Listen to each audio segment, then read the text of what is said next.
Mary.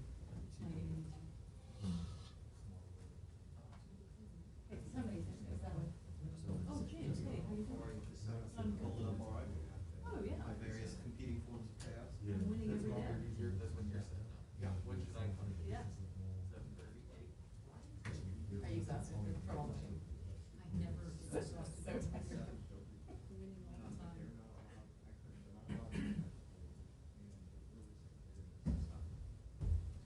2 minutes, everybody.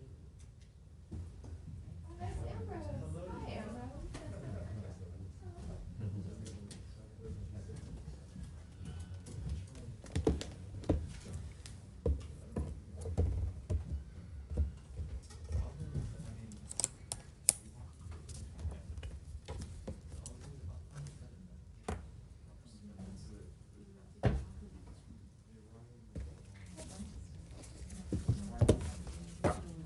No, it's not.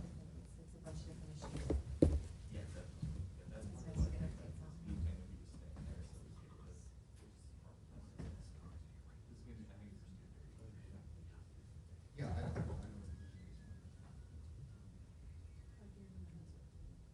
Oh, he's cool, he's cool. He's fun. So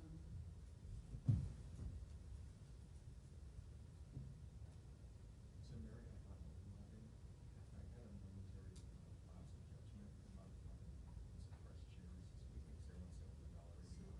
judgment about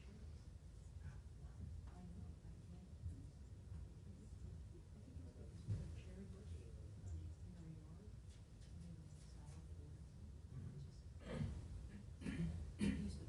week, because they went $7. Have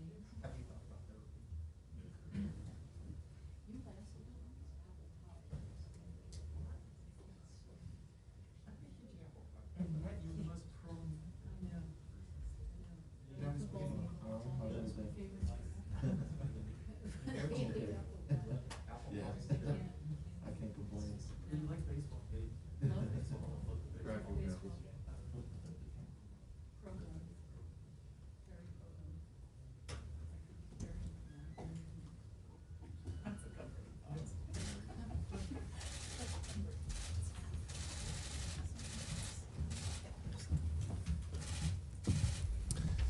Good morning, everyone. I want to start by marking, good morning. Good to see some new, James. Great to see you back. Welcome. I want to start by marking two anniversaries. First, on July 11th, the United States and Vietnam celebrated the 25th anniversary of the establishment of diplomatic relations between our two countries. Quite an achievement. And second, this week marks the anniversaries of two terrorist attacks by Iran-backed Hezbollah. The 1994 bombing of the Amia Jewish Community Center in Buenos Aires, Argentina, and the 2012 suicide bomb targeting Israeli tourists in Bulgaria. We continue to exert maximum pressure on Tehran and call on all responsible nations to join us in that. Now to the events of the day. Yesterday, President Trump signed the Hong Kong Autonomy Act and announced a series of actions through a presidential executive order. As he said in May, if China treats Hong Kong as one country and a single system, so must we. General Secretary Xi Jinping made a choice to violate the Chinese Communist Party's promises to Hong Kong that were made in a UN-registered treaty. He didn't have to do that. He made that choice. We have to deal with China as it is, not as we wish it to be. Other nations are arriving at the same conclusion. Australia and Canada have suspended their extradition treaties with the territory. I leave on Monday for a quick trip to the United Kingdom and to Denmark, and I'm sure that the Chinese Communist Party and its threat to free peoples around the world will be high on top of that agenda. We'll certainly take time to discuss the UK's commendable decision to ban Huawei gear from its 5G networks and phase out the equipment from its existing networks.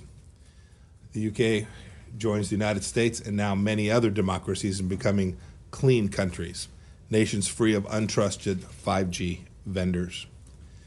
In the same way, many major telecom companies like Telefonica, Telco Italia, and NTD have become clean carriers. After my London stop, I'm equally excited to meet with my counterparts from the Kingdom of Denmark. It'll be a wonderful trip. The United States has a Huawei announcement of our own today. The State Department will impose visa restrictions on certain employees of Chinese technology companies like Huawei that provide material support to regimes engaging in human rights violations and abuses globally. The last note on China. On Monday, for the first time, we made our policy on the South China Sea crystal clear. It's not China's maritime empire. If Beijing violates the international law and free nations do nothing, then history shows that the CCP will simply take more territory. That happened in the last administration. Our statement gives significant support to ASEAN leaders who have declared that the South China Sea disputes must be resolved through international law, not might makes right. What the CCP does to the Chinese people is bad enough, but the free world shouldn't tolerate Beijing's abuses as well. Moving on. Today, the Department of State is updating the public guidance for CAATSA authorities to include Nord Stream 2 and the second line of Turk Stream 2. This action puts investments or other activities that are related to these Russian energy export pipelines at risk of U.S. sanctions. It's a clear warning to companies aiding and abetting Russia's malign influence projects will not be tolerated. Get out now or risk the consequences. Let me be clear, these aren't commercial projects. They are Kremlin's key tools to exploit and expand European dependence on Russian energy supplies. Tools that undermine Ukraine by cutting off gas transiting that critical democracy, a tool that ultimately undermines transatlantic security. The United States is always ready to help our European friends meet their energy needs. Today I have with me Assistant Secretary for the Bureau of Energy Resources, Frank Fannin, who will take questions here when I'm complete with respect to this action. A second Russia-related matter. I want to express the United States' deep sadness at the reported killing yesterday of a Ukrainian military medic. We join the people of Ukraine in condemning the ongoing brutal aggression of Russia-led forces in the Donbass and pay tribute to Ukrainians killed and wounded fighting for their democracy. To Africa. The United States and Kenya launched the first round of negotiations for a bilateral free trade agreement on July 8th. Our vision is to conclude a comprehensive, very high standard agreement with Kenya that can serve as a model for the entire continent. In the Caucasus region, the United States is deeply concerned about the recent deadly violence along the Armenia-Azerbaijan international border. We offer our condolences to all of the victims. We urge the sides to de-escalate immediately and reestablish a meaningful dialogue and a ceasefire to resume substantive negotiations with the Minsk Group as co-chairs. A little closer to home. Today I'm announcing visa restrictions on individuals responsible for or complicit in undermining democracy in Guyana. Immediate family members of such persons may also be subject to restrictions. The Granger government must respect the results of democratic elections and step aside.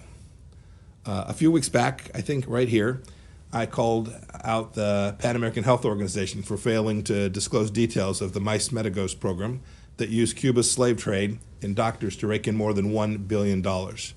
Today, I welcome that organization, PAHO's decision to initiate an independent review.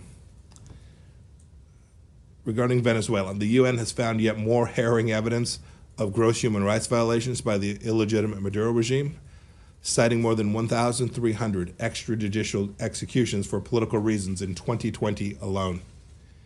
International pressure on Maduro must continue until the Venezuelan people can reclaim their democracy. A final item on the Western Hemisphere this morning. The United States officially assumed the chair of the Summit of Americas process on Friday of this week past. We're looking forward to hosting the 9th Summit of Americas in 2021. Since I last spoke to you, the department has notified Congress of almost $25 billion more in potential foreign military sales, including a proposed sale to Japan of 105 F-35 Lightning fighter jets valued at up to $23 billion.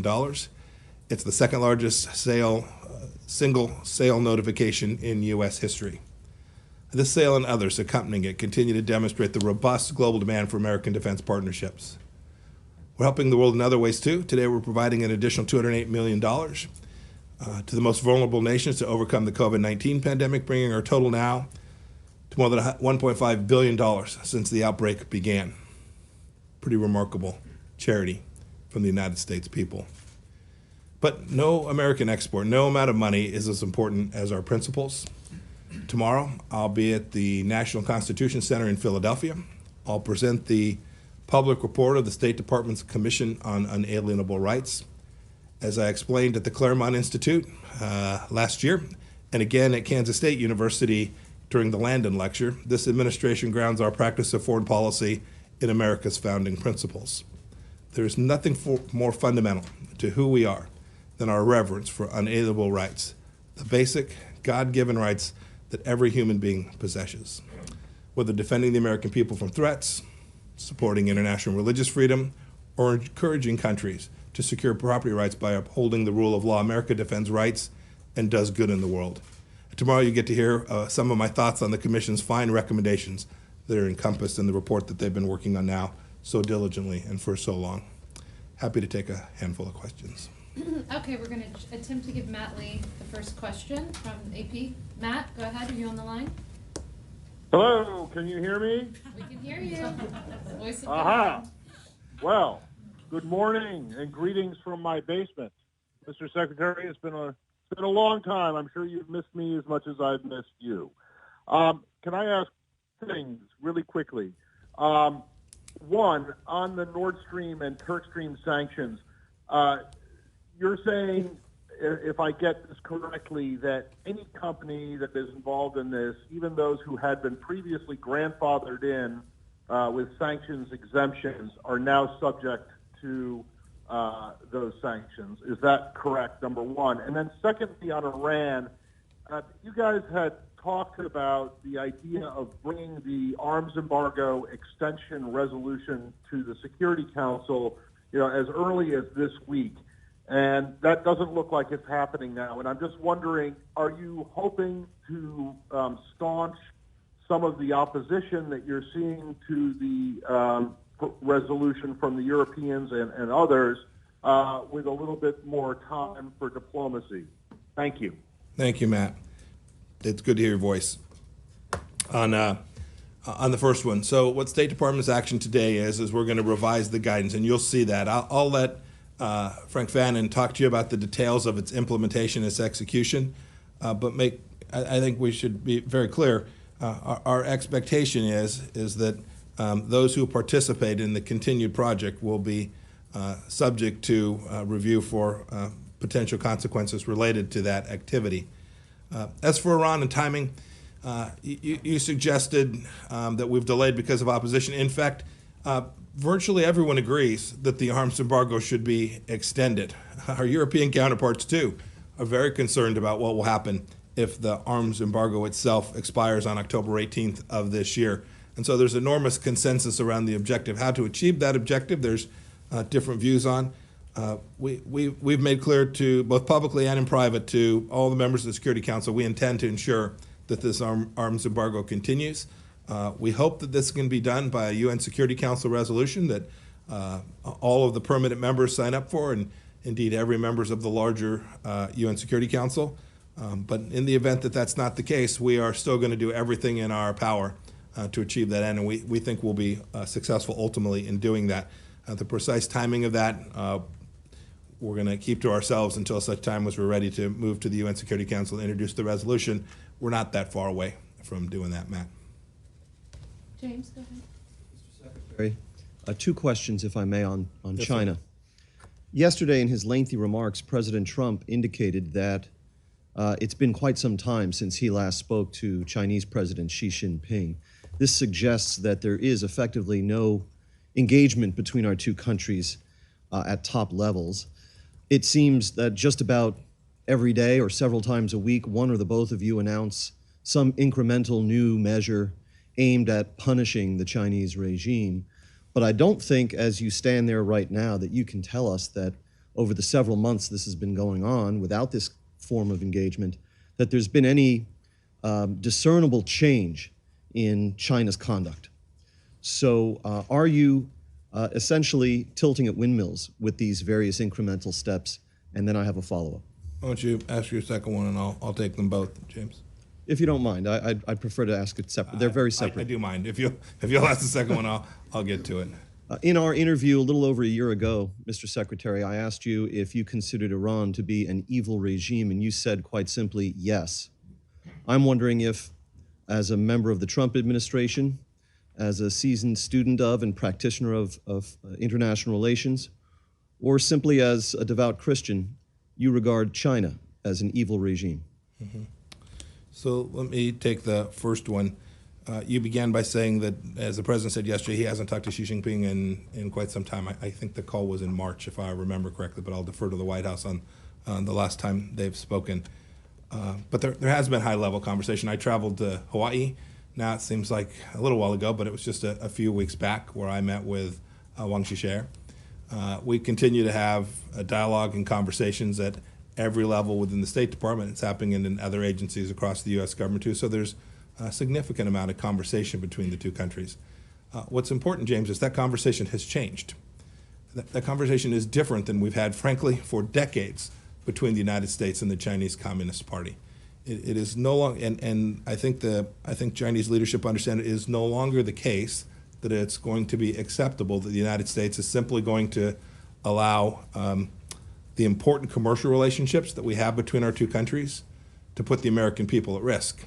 And that's what had happened. This isn't political. This is multiple administrations across both of the major political parties, where for an awful long time our policy simply reflected allowing China to engage in behavior that was radically unreciprocal, enormously unfair to the American people, and frankly put America's national security at risk. And so we have begun to turn that around. There is still real work that needs to be done, but you can see in each of the policies that the administration undertaken in the last 2.5 years a marked reversal. In terms of Chinese behavior, how have they responded? You've seen the language that they use. You can see that we're having a real impact, and we will continue to do the things we need to do to make sure that the American people are safe and secure, and that we have a set of fair and reciprocal relationships. That's the end state desire. We want good things for the people of China. We have a Chinese Communist Party that is putting freedom and democracy at risk by their expansionist, imperialist, authoritarian behavior. That's the behavior that we're trying to see changed. We've still got work to do. This is a regime that failed to disclose information they had about a virus that's now killed over 100,000 Americans, hundreds of thousands across the world, cost the global economy trillions and trillions of dollars, and now is allowing the World Health Organization to go in to conduct what I am confident will be a completely whitewashed investigation. The reason, I hope I'm wrong, I hope it's a thorough investigation that gets fully to the bottom of it. I've watched the Chinese Communist Party's behavior with respect to the virus that emanated from Wuhan, and they have simply refused. They've destroyed samples, they've taken journalists and doctors who were prepared to talk about this and not permitted them to do what nations that want to play on a truly global scale and global stage ought to do: be transparent and open and communicate and cooperate. And the Chinese use that word. The Chinese Communist Party talks about win-win and cooperation.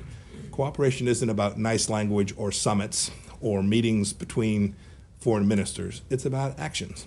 And that's the expectation that we are setting for the Chinese Communist Party. We need to see fair, reciprocal responses. We're hopeful that they'll complete their requirements under the Phase 1 trade deal. And we're hopeful that we'll see changes in the behavior across the entire spectrum where they have unfairly treated America for far too long. Your second question was about China and how we use language. I'll leave my comments about China precisely where I just left them in the previous. Evil regime. I appreciate your question. I'm going to leave my comments for today precisely where I will tell you the things that are happening on a human rights scale I've described as the stain of the century. I stand by those remarks. Nike, go ahead. Thank you, Morgan. Good morning, Mr. Secretary. How are you? I'm good, Nike. How are you today? Good. Good. Two questions, if I may. The first one is on China and Iran. The second one is on China and Taiwan. I would like to, what is your assessment of the prospective trade and military partnership between Iran and China? And how would you respond to criticism that the U.S. sanctions have further strengthened the alliance between the two countries?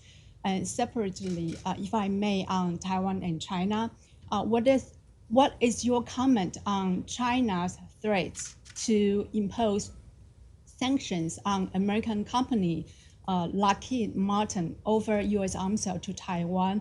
What is the calculation of the State Department when it approved the arms sale to Taiwan? And should U.S. company be punished when the U.S. government is implementing the Taiwan Relations Act? Thank you. Yeah. So your second question is easy. No, of course not.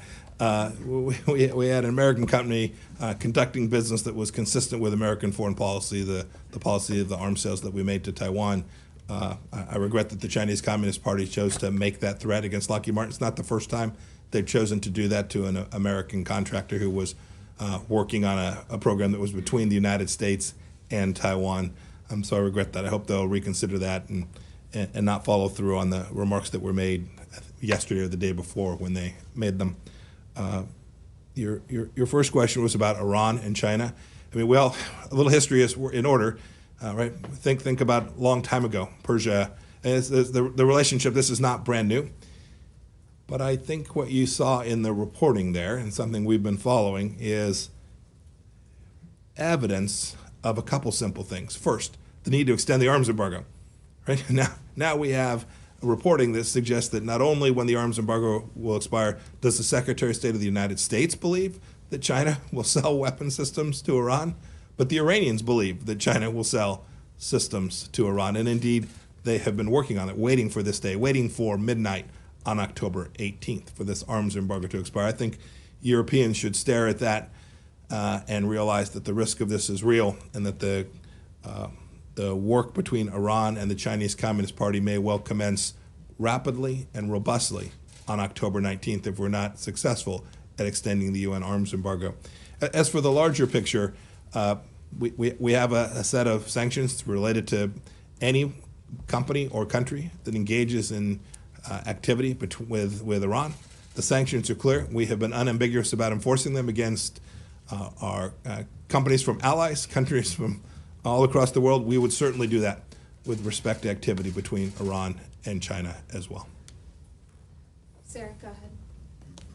Good morning, Secretary. Two questions, if I may. First on... Yes, that seems to be the rule today, yeah. so yes. From Channel 4 News in the UK, you know I know you've commended the UK's decision on Huawei. The decision is very much based on US sanctions, and the policy may change if the US sanctions change. Is there any idea for a review on those sanctions? And secondly, with the coronavirus, of course, there's been restrictions on visas for UK citizens entering the US. Both governments pride themselves on a very special relationship. Is there any notice of those restrictions being relieved at all? I hope so. We are working closely not only with the United Kingdom, but with countries all across the Schengen zone and across Europe more broadly, and indeed countries in Asia as well, to do our best to get the science and health right to get international travel back open. It's a complicated process. Each country's got a set of different conditions, and as you can see in many countries, even regionally, they have different conditions on the ground. We're trying to get that right, and we certainly hope that we can get this going with the United Kingdom just as quickly as possible. I had an update, I think it was 2 days ago now. We're getting closer to a common set of understandings about how we'll do that. Not only that we'll do it, but the procedures that we would use so that we could execute that safely. Your first question was the British decision with respect to Huawei yesterday. We were happy about it. Faster is always better to get this equipment out of their system. It's a security risk. This isn't about commercial interests. This is about protecting the information, in this case, of the United Kingdom's people. You suggested they did this because of U.S. sanctions. I don't actually think that's true. I actually think they did this because their security teams came to the same conclusion that ours have, is that you can't protect this information. This information that transits across these untrusted networks that are of Chinese origin will almost certainly end up in the hands of the Chinese Communist Party. And so I think they did this for the right reasons. I think they did this to protect and preserve and secure the freedoms of the people of the United Kingdom. And I'm confident they'll continue in that policy. I think Prime Minister Johnson got complete right end of the stick on this one. I'm pleased to see that, and I'm pleased to see this is happening all across the world. The tide is turning. I remember questions from you all a year and a half ago that said, oh my goodness, it's just the United States. I think the work that's been done and the work that we've enabled to be done all across the world is now making clear to everyone, and that there is a real security risk. Now every nation is simply asking the question, how do you do it? What are the commercial impacts? How quickly can you move in that direction? And how do we ensure that we have available cost-effective solutions that don't subject our people to the risk that comes from having this infrastructure inside of the countries? I think in fact the tide has turned there, and you'll see this continue in countries all across the world. And you're seeing the world's biggest telecom providers share in this same concern. I listed a few today. I listed a few the last time I was up here. Maybe it was the time before. You're seeing private telco providers understand the risk that their companies bear from putting these untrusted vendors in their networks as well. Michelle, go ahead. Thank you, Mr. Secretary. I have two questions too. You were disappointed by Turkish decision to turn Hagia Sophia back into a mosque. Are you considering any sanctions on Turkey? And on Lebanon, news reports say that Hezbollah and the government are waiting for the U.S. presidential elections outcome to decide what to do. Do you have any advice for them? So with respect to Hagia Sophia, we were disappointed. We regret the decision that the Turkish government made. I don't have anything else to add to that. As for Lebanon, I just don't have anything else to add this morning. As for Lebanon, the Lebanese people have a simple set of demands. It's really very straightforward. They don't want corruption. They want a government that's responsive to the people. They want a government that is not subject to influence from designated terrorist group Hezbollah. They want what people all across the world want. That's what they're in the streets marching and asking for. They want basic economic activity research. They want taxes to be collected in a fair way. These are the things that the people of Lebanon are demanding. They should continue to demand them. And when a government shows up that will do that well and do that right, I am very confident that countries from all across the world and the IMF will show up to provide them with the financing they need to execute a reform plan that is worthy of the people of Lebanon. And I think that'll happen whether in this administration or the next one. I think the United States position here has been pretty clear and is bipartisan. Thank you. Normal, go ahead. Yes. Thanks, Mo. Mr. Secretary. Yes, sir. Just one question. With two parts, right? No, and what should we infer from your statement on the South China Sea? I mean, the fait accompli that China has created in the South China Sea, they remain in place. They remain fait accompli. The fishing fleet, the maritime militia, they continue to operate in what is considered disputed. What are your expectations? What should we infer are your expectations of China following this, strengthened U.S. position? Yeah. So after extensive legal review, the State Department for the first time made clear what we believe the law reflects. This is how the United States operates all across the world. And so we set down very clearly the markers that says these are the legal requirements. So we will then go use the tools that we have available, and we will support countries all across the world who recognize that China has violated their legal territorial claims as well, or maritime claims as well. And we'll go provide them the assistance we can, whether that's in multilateral bodies, or whether that's in ASEAN, whether that's through legal responses. We'll use all the tools we can. You use the term fait accompli. I think things have shifted dramatically in the region. I think you're seeing countries all throughout Asia, and indeed in Southeast Asia and in the Pacific, recognizing that the United States is prepared to do the things necessary to assist them in protecting their valid legal claims. So I think it was really important. The statement we made on Monday, I think, was very, very important in not only demarcating the United States position, but making clear that we'll support other nations in the region that do a similar thing with respect to protecting their capacity to preserve the maritime boundaries that their people are entitled to. And I've got time for one more. Ebony, go ahead. Thank you. Mr. Secretary, two questions, if you'll indulge me. Yes, ma'am. You spoke earlier about how much the U.S. relationship with China has changed over the last few decades. I'm wondering if you consider India an increasingly important trade and military partner, and if those conversations are happening at a high level. And secondly, I would like to know if there's been any development in the negotiations with European officials on the travel ban, and as our cases continue to spike, if it's possible that the region will remain off limits to U.S. travelers for the rest of the year. Yeah, I'll leave to the White House task force the details. But yeah, we've been working with Europeans. Everyone's trying to get it right. Everybody's trying to do the analysis. We know this. We know there is a way to safely travel, to make sure people come here. We don't create risk for them when Americans travel to their country, and they don't create increased risk when they travel here. We know there's a way to achieve that, and we're going to do it. We're going to do it as quickly as possible. Your first question was about India, and you started with the predicate of our relationship with China has changed. I think it's worth noting the reason for that change is the Chinese Communist Party's behavior. That's important. I listen to some of the narrative that flows out of China, some of the disinformation, and people use language like tit for tat. These aren't tit for tat exchanges. This is America standing up for its own people, and the world now coming to understand the threat that the Chinese Communist Party. So to the extent there's been a change in relationship, it is a direct result of the behavior of the Chinese Communist Party. And so when that stops, we'll do that. India's been a great partner. I'm going to speak to the U.S.-India Business Council here in a couple of hours, I think, or maybe it's this afternoon now. They're an important partner of ours. I have a great relationship with my foreign minister counterpart. We talk frequently about a broad range of issues. We talked about the conflict they had along their border with China. We've talked about the risk that emanates to China from Chinese telecommunications infrastructure there. You saw the decision they made to ban several dozen Chinese software firms from operating inside of their country on the phones of people operating inside of India.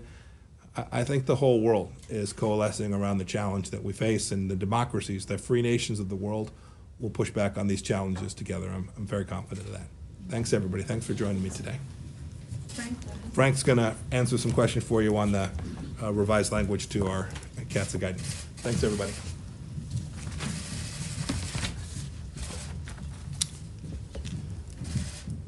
Good morning. Thank you to Secretary Pompeo for his leadership on this important issue. I'm also joined by Deputy Assistant Secretary for Russia, Chris Robinson, who's available to answer any questions about Russia in the context of the Secretary's announcement. As the Secretary indicated, the Department of State is taking new action against Russia, against the Kremlin, to demonstrate our continuing opposition to its Nord Stream 2 pipeline and others like it. The United States has been clear in its support for the rights of our European allies and partners to have reliable choices for energy, choices that are not conditioned on political and military pressure from the Kremlin. We've been hard at work assisting and promoting more energy options for Europe. These options include successes in Belarus, Croatia, and Lithuania, among many others. In contrast, the Kremlin has continued to push Nord Stream 2 in its effort to exploit and expand European dependence on Russian energy.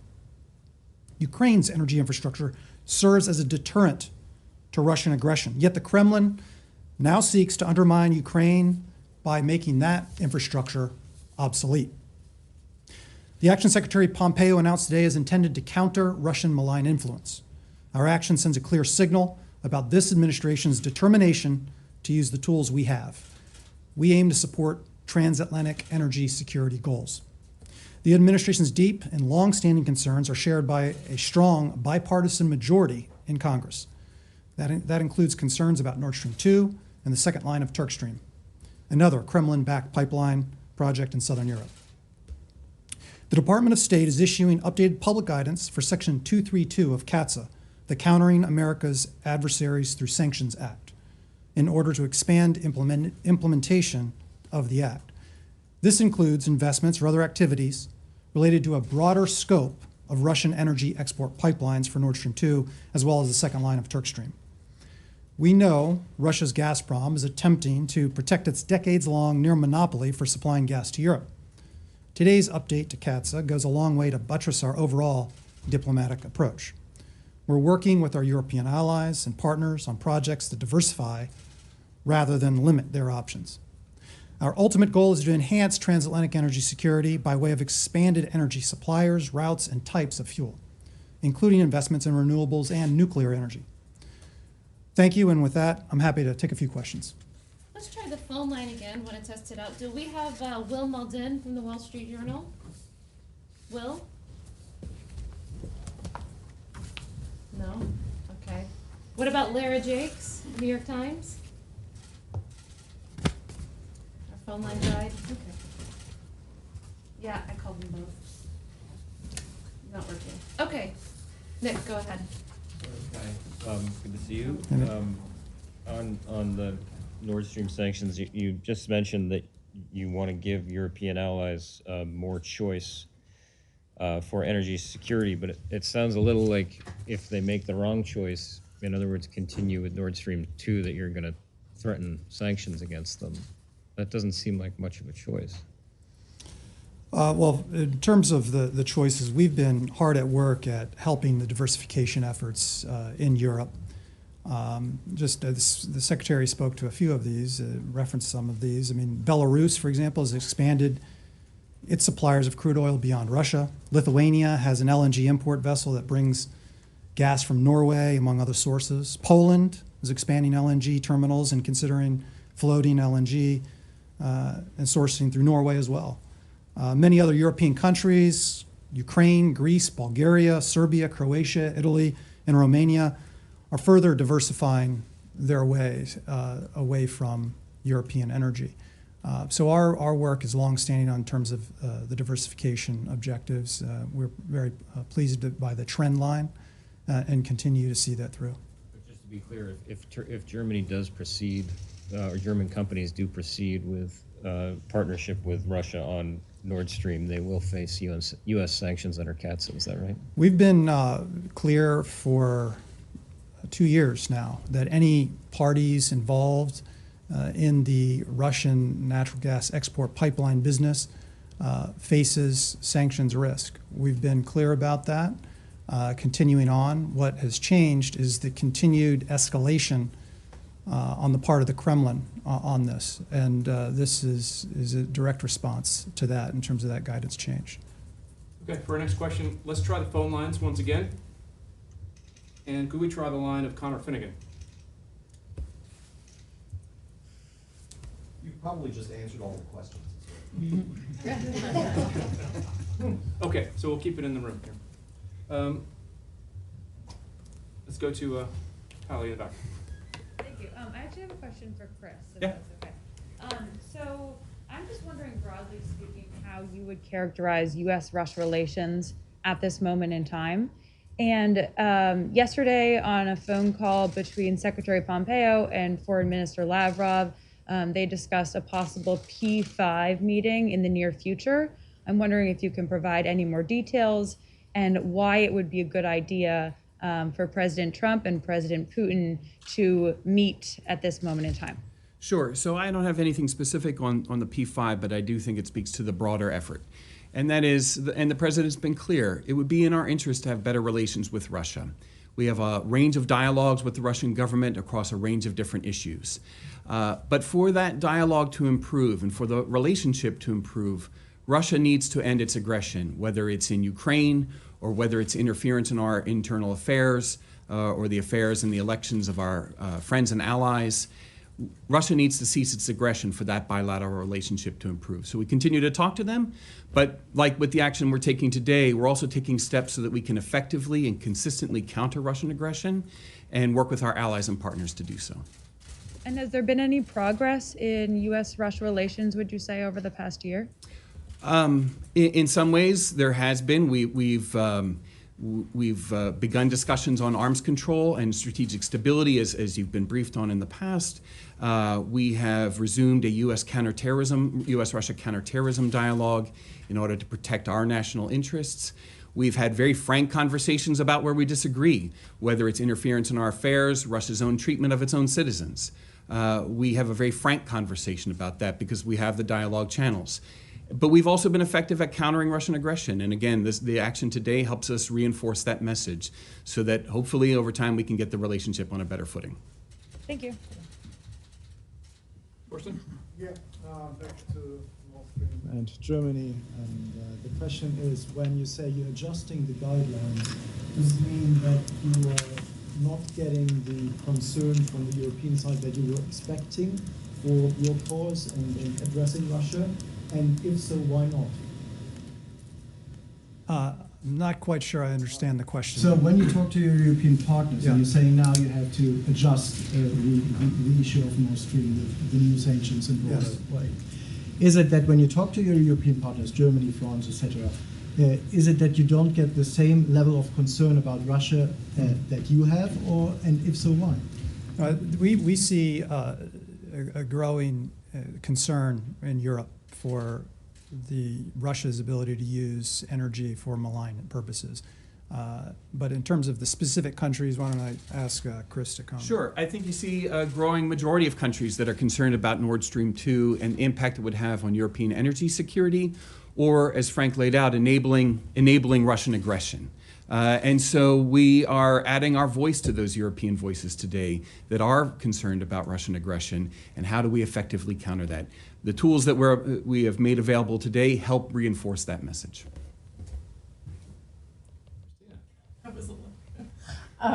Sorry, my question is also for Chris, but I do appreciate you being here. It is nice to see you, and we do still love you.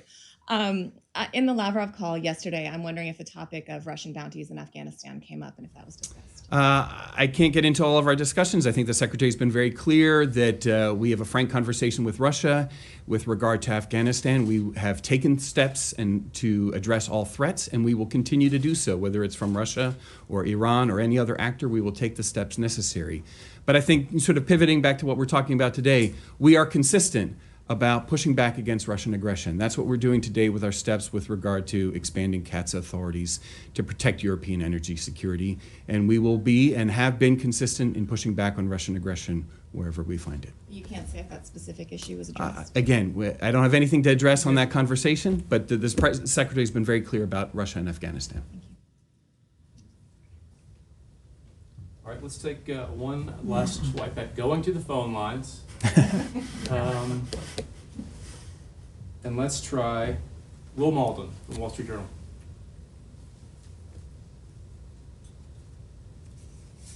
Okay, can't say we didn't try. We'll take maybe one or two more. James? My question is for the Assistant Secretary. You're familiar with the maxim that war is a continuation of politics by other means. And I wonder how you might assess the view from Russia or from other observers that with these kinds of moves announced today, the United States is simply pursuing energy competition via other means.